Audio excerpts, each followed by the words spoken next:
The last video about how to approach other players covered some of the things that you should do before you make any kind of interaction. Before you fight a shot, before you talk to them, before they're even aware of your presence. This video is about what I recommend that you should do after that point. So assuming that you've done most of those things correctly, you should already be starting the interaction with some kind of advantage. That's what strategy is. You've come into the situation with the odds already in your favour. And if that's not the case, you should be conscious of that fact at least, and that'll help you respond appropriately. For example, you might be a lot more likely to retreat if you know that you're the underdog.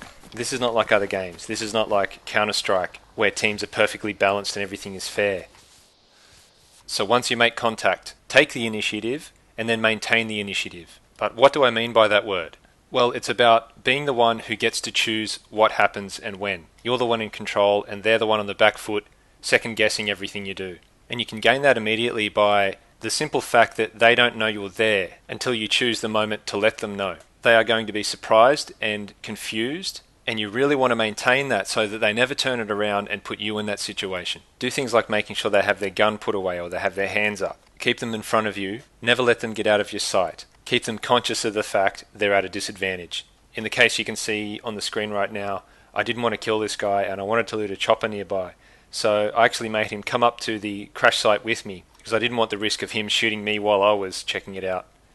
And this is a bit of metagaming, but see if you can figure out if they're in TeamSpeak or not. If they're not fully present and engaged with you in the conversation, there's long pauses, they keep missing things that you're saying, or they're not talking at all, they're quite possibly in TeamSpeak, and you should not trust them at all. In fact, they're probably telling their friends where you are right now. If you're pretty confident they're talking to their friends in Skype or TeamSpeak or whatever, it's often best to leave immediately or kill them. If they do admit they're in TeamSpeak, you might give them a bit more trust though. Especially if they bring it up themselves and say something like, "Sorry, I was talking to my friends, I didn't hear what you said." The other big thing is to build rapport. That means finding things in common, developing a little relationship, making them feel like you're both on the same side. Instead of just saying you're friendly, actually be friendly. Ask them for help or offer help. Offer them a gift. Start talking about something, it could be anything, but any kind of conversation will help put people at ease. Now, there's a good chance they might not like you at all because you're the one kind of dominating the situation, and they might resent that. But you can make it clear to them that you could have killed them already and you chose not to, and you're only doing it this way for your own safety. Some people respond really well to that, some don't. If you've listened to them for a second, you start to trust them.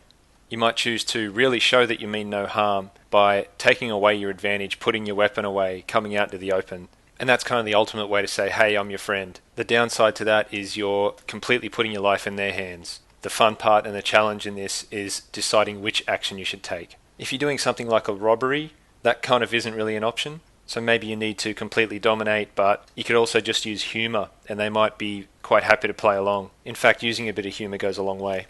But a good way to get people to retaliate is to talk down to them and be condescending. That usually doesn't work out too well, and they're often prepared to sacrifice their character to try and get back at you. Wow, you're getting a little disobedient. Watch out. I'm gonna go in. I'm gonna fucking go in. Oh.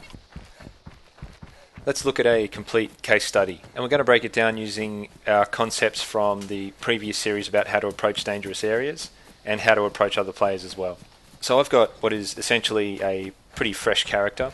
I'm playing alone, which is already a point against me. I'm at the Northwest Airfield, which is a very dangerous area, and I'm not outside looking in, I'm right inside it, so it's already not starting out very good for me.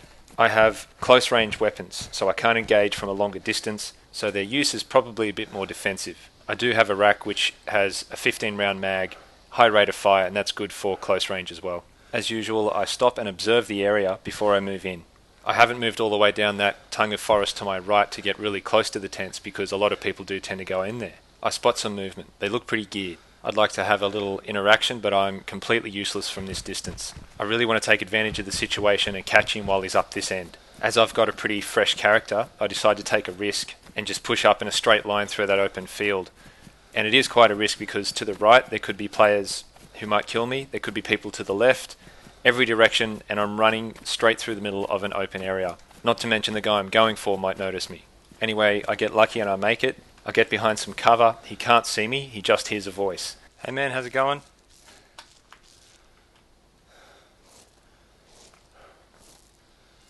"Yeah, it's fine, you're fine, everything's okay." How's it going? Yeah, hello. Cheers.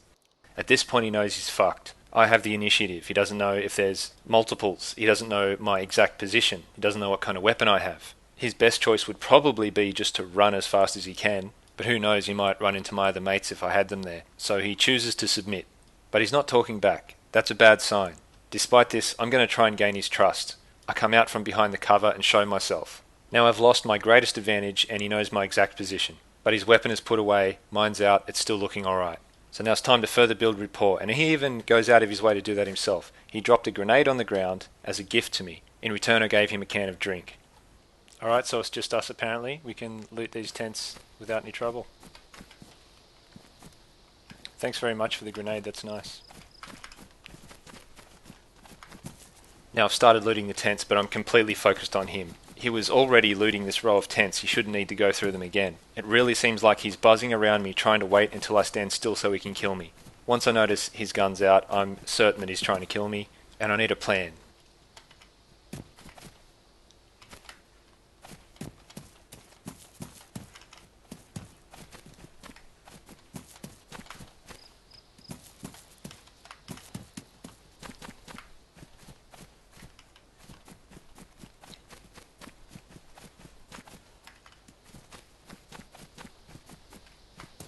What I do is move outside the tents until I can spot him, and then I keep him in the very corner of my vision, and I'm going to act like I'm looking through my inventory and that I'm distracted. That way if he does start shooting at me, at least I can see it happen.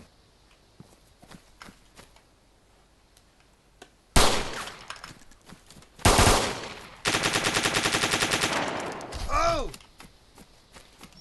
Nice one, dickhead. Of course. I was watching you, man. Nice try.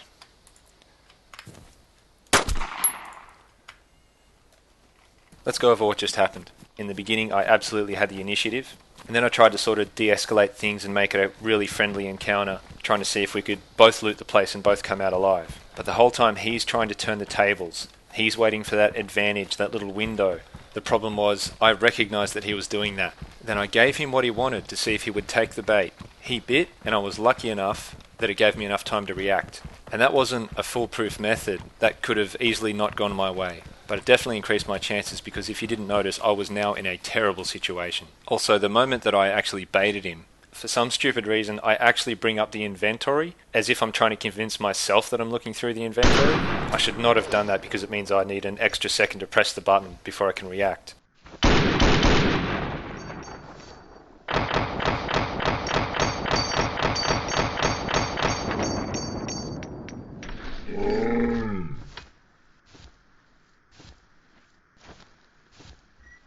Not every encounter is ideal, but try to put as many things in your favour as possible. This game is not about an even playing field.